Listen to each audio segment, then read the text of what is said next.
Among those killed in Operation Sindoor was Abdul Rauf Azhar, brother of JEM chief Masood Azhar and one of India's most wanted terrorists. On the 23rd of January 2002, Wall Street Journal journalist Daniel Pearl travelled to the city of Karachi to interview terrorist Mubarak Ali Gilani. On his way to the interview, he was kidnapped by Pakistani terrorists.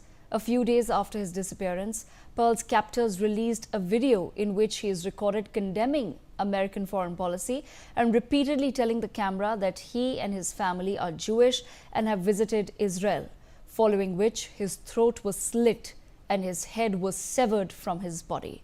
Before killing Daniel Pearl, the captors had issued an ultimatum to the United States government, namely including the demands that all Pakistani terrorists be freed from American prisons and that United States move forward with a halted shipment of F-16s for the Pakistani government.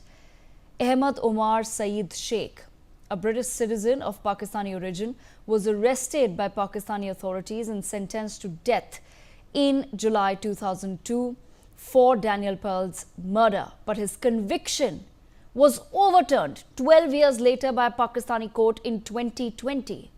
Rauf Azhar, younger brother of JEM founder Masood Azhar, was one of the masterminds behind the 1999 IC-814 hijacking, which resulted in the release of Al-Qaeda operative Omar Sheikh.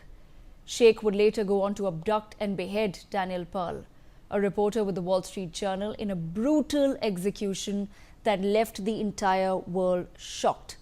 While Donald Trump and the US have signed a $2.3 billion check for Pakistan, and the IMF has now refused to take a strong stance against Pakistan and terror, this is what India's Operation Sindoor has achieved.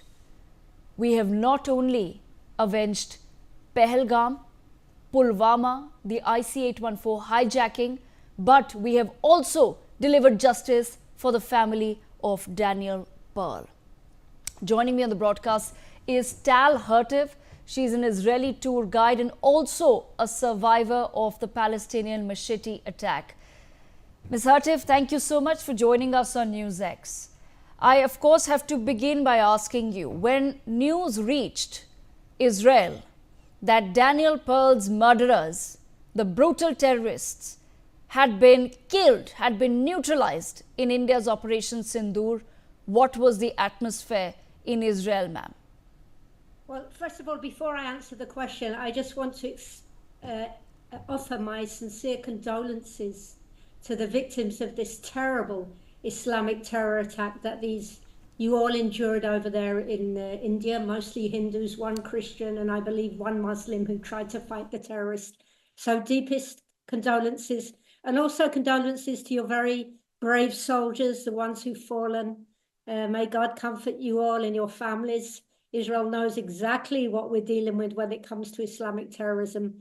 So I'm actually a friend of Daniel Pearl's father. I've met him a few times rather than being a friend, but we've spoken together. And as you rightly said, the man who India managed to kill, thank goodness, was inadvertently really a big part of Daniel's murder. So yes, I will say that I personally was very, very glad that he was dead. And I saw on Twitter as well that there were many, many Jewish Israelis who were grateful to India for basically ridding the world of many evil terrorists as possible. Ms. Hurtuv, what really has been the reaction of Daniel Pearl's family? You said you've in the past spoken to his father time and again. However, I'm sure he's now spoken to perhaps Israeli media at this point in time. You're saying that, of course, the atmosphere in Israel is quite jubilant. And as you've rightly pointed out, several people of the Jewish community have come out to thank India for not only ridding and avenging some of the most heinous terror attacks that have taken place on Indian citizens, civilians and military personnel, but also on the Jewish community, which includes Daniel Pearl. I want to understand from you what really has been the reaction of his family. Well, I'm not in touch personally with them because they live in America and I'm in Israel, but I do follow Judah, his father, very carefully on social media. And I saw him, first of all, clarifying that the terrorists that India managed to kill, and you explained it very well before you interviewed me, you know, it was a chain of events that led to the kidnapping and beheading of his son. He is thankful, but also it's he does write that it's a very painful process because it brings everything back. And I think that's true for anybody who, even though there's justice that's been done, and the justice aspect, which India is very keen on, and of course Israel, we share that a lot in common. There must be justice for people who've been murdered. There must be.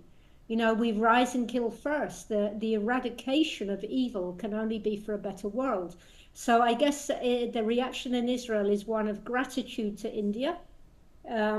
Jubilation, I wouldn't say jubilation, because we have an ethic in Judaism where we're not partying, unlike the Islamic terrorists who party when they bring down New York, Twin Towers, or they party when they do October the 7th, or they party when they've done, you know, there's terrible atrocities in India. We're not happy in the sense that we're glad that somebody died, but we are happy that they are unable to carry on and murder innocent people. So justice does bring happiness in that respect. And yes, without a doubt, that any Islamic terrorist who's murdered people and they're not around to murder anymore, I think that's a good day for humanity. Ms. Hurtuv had also mentioned in the brief that I gave before I introduced you that Daniel Pearl's killers were convicted and sentenced to death in Pakistan in 2002. However, that sentence was overturned in 2020. Imagine Pakistan could not execute the death sentence for 12, for many years, for 18 long years. That sentence was not executed by Pakistan, and then suddenly it was overturned by the courts, and the killers were, for all we know, out there planning more terror attacks. Why do you think the international community, and specifically the United States of America, did not pursue this case against Pakistan or did not create any pressure on Pakistan? You know, that's a really interesting question, and I'm just simply speaking as a simple civilian. The answer to that is I don't know. I do think it's absolutely outrageous that this murderer was let out of prison. And you also said very correctly in your interview, this string of terrorists, you know, you're talking about a British-born Pakistani. All right, now Pakistan, it's not rocket science. Pakistan has its tentacles of terrorism all over the world. I mean, even when you see these pro-Palestinian marches, let's say in London, because we're talking about this British Pakistani, this is led and fueled very much by the Pakistani Islamic community. And it's a real big problem that the leaders of the West don't hold these people into account, because there's nothing that they do or wish to be reformed. You let cold-blooded murderers out of prison, they're going to murder again. And it is, to me, it's very, let's just say, short-sighted. And also, I would also say cowardly and unrighteous to let somebody like Pakistan did, like to let this murderer out of prison. It's outrageous, and I do feel there should have been some kind of intervention by the international community. Ms. Hurtuv, I also want to understand, simply from your perspective, why do you think the world has a very different idea or reaction to terrorism when it takes place in the Indian subcontinent versus when it takes place anywhere else in the world? Well, I think every continent is ethnocentric. It focuses on its own issues. I think that's a real mistake, especially when you look at Pakistan and what a terror supporting state it is and an enabler of terrorism. It's also with Israel, which is very interesting, because I do know this last terror attack with India, it was covered in the West, all right? But mostly I think they were scared that it was going to be a nuclear war between India and Pakistan. I didn't read a lot where people were very clearly condemning of this Pakistani terror attack and then backed up India in her reprisals. I didn't see that. Now, we do have a lot in common, India and Israel, but I would even say that with Israel, at one point, India's being ignored at the terrorism that's been committed against her for a number of years from Pakistani Islamic terrorists.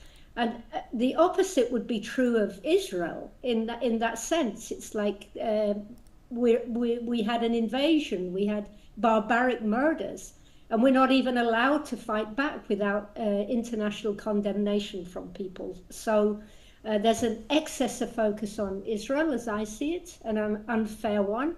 And there's an ignoring of the terrorism that goes on in India committed by Pakistani Islamic terrorists. Absolutely. You need the attention that we get, actually. Thank you for saying that, Ms. Arif. I appreciate that sentiment coming in from you. And I also appreciate you speaking to us on NewsX. Thank you so much for giving us your time on that. Ladies and gentlemen, we have to move on to some breaking news coming in. Fresh news is coming in according to reports.